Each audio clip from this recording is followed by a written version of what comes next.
Next is Ralph. He says, hey guys, I have a client who has two companies at the same address and using the same phone number. They have a GMB set up for both companies.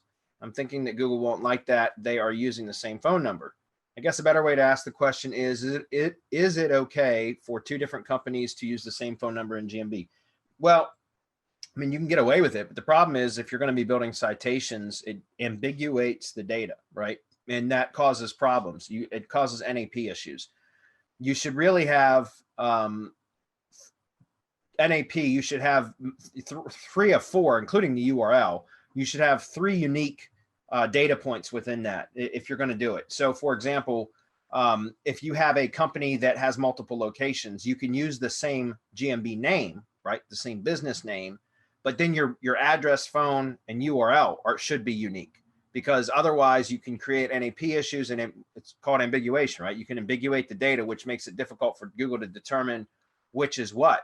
And so having 2 different company names sharing the same phone number and the same location, unless you have like a different suite number or something behind it, that can cause problems. So I wouldn't recommend it at all.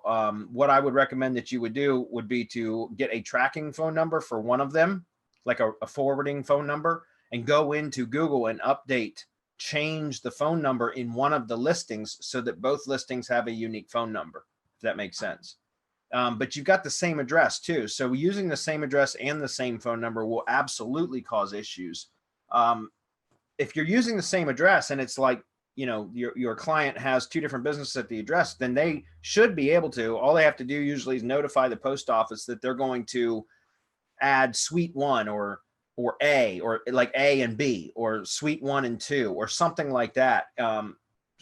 You should get permission from the post office to do that or notify that, so the mail carrier will still deliver the mail.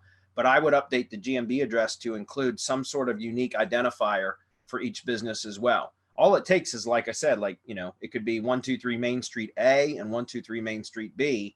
It's going to the same address, but that A and B actually makes the address unique. So do that, and make a unique phone number. Otherwise, you're going to have a hard time getting results.